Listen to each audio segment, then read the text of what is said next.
Dear students, अस्सलाम वालेकुम। पिछली वीडियो में मैंने आपको ये एक्सप्लेन किया था कि स्पेशल जर्नल बेसिकली क्या है, इसका कॉन्सेप्ट क्या है और इसमें हम क्या बातें रिकॉर्ड करते हैं और क्या बातें हमें रिकॉर्ड नहीं करनी। अब प्रैक्टिकली इसका एक सवाल हम अपने सामने रखते हैं और समझते हैं कि इसमें हम किस तरीके से रिकॉर्डिंग कर सकते हैं। तो आइए स्टार्ट करते हैं क्विकली अपनी इस वीडियो को। यहाँ पर देखिए क्वेश्चन मैंने आपके सामने रखा है, ये क्वेश्चन मौजूद है यहाँ पर। ठीक है, फॉलोइंग ट्रांजेक्शन्स वर कंप्लीट बाय हुसैन इंडस्ट्रीज। ये ट्रांजेक्शन्स है जिन्हें अभी तो हम थोड़ी देर के बाद पढ़ते हैं। रिक्वायरमेंट में आपसे कहते हैं प्रिपेयर परचेज जर्नल और prepare purchase return and allowance journal. तो ये परचेज जर्नल और purchase return and allowance journal का फॉर्मेट है। सबसे पहले आपने अपने बिजनेस का नाम लिखा, परचेज जर्नल, और जिस मंथ के लिए बना रहे हो इसी तरीके से बिजनेस का नाम, purchase return and allowance journal और फिर मंथ। पहला कॉलम डेट का दोनों जगह पर कांस्टेंट है।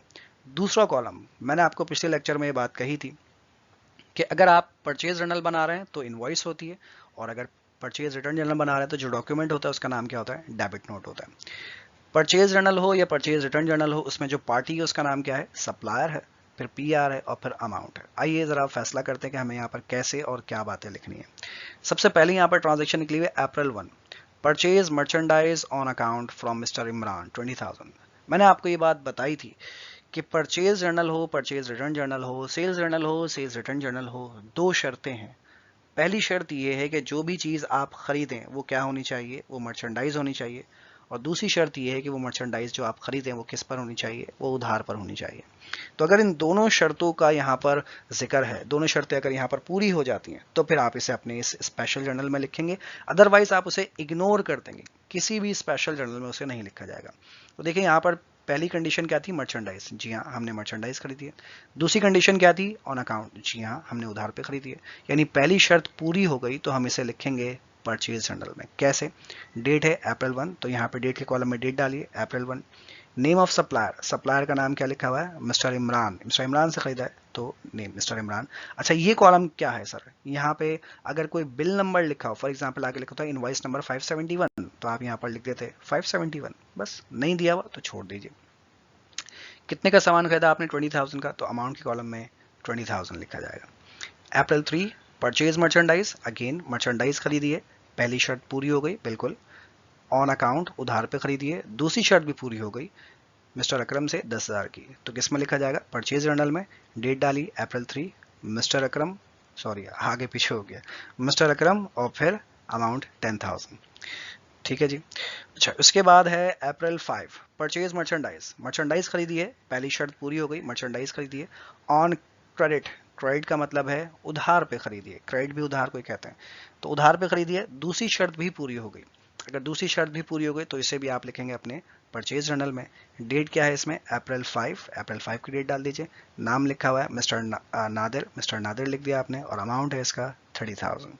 ठीक है। इसके बाद April 7, परचेज मर्चेंडाइज, पहली शर्त पूरी हो गई, मर्चेंडाइज खरीदी है। ऑन कैश, दूसरी शर्त हमारी ये थी कि जो भी सामान हम खरीदें वो किस पर होना चाहिए, वो सामान उधार पर होना चाहिए। जबकि यहाँ पर दूसरी वाली शर्त पूरी नहीं हो रही, क्योंकि हमने जो सामान परचेज किया है वो कैश पे खरीदा है। अब जिससे भी खरीदा है वो बेकार है, क्योंकि हमारी दूसरी शर्त पूरी नहीं होती। अगर दूसरी शर्त पूरी ना हो तो इसे आप अपने स्पेशल जर्नल में नहीं लिखेंगे, इग्नोर कर देंगे इस ट्रांजेक्शन को।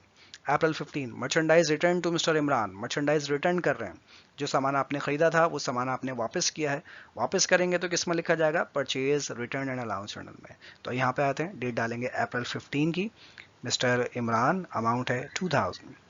April 20 में मर्चेंडाइज रिटर्न टू मिस्टर अकरम से जो आपने उधार पे सामान खरीदा था उन्हीं को आपने सामान रिटर्न कर दिया, तो परचेज रिटर्न जर्नल में लिखा जाएगा April 20, मिस्टर अकरम 1000।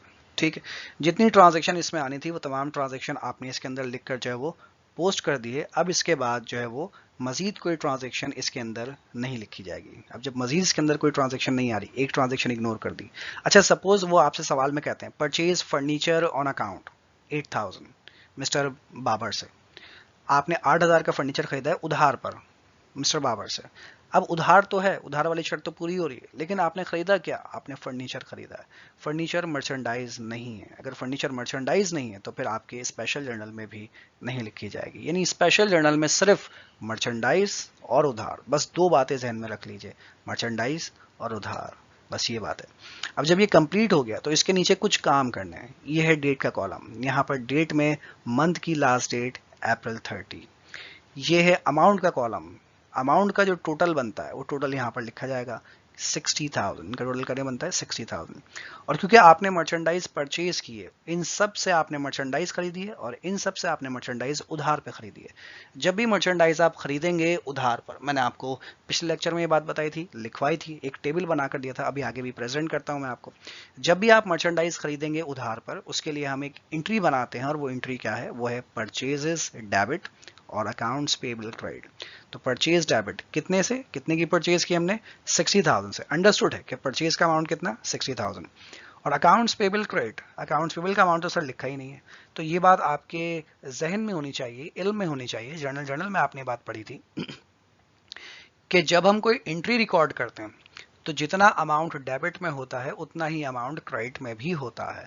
तो अगर डेबिट में 60,000 है तो फिर क्रेडिट में भी 60,000 है।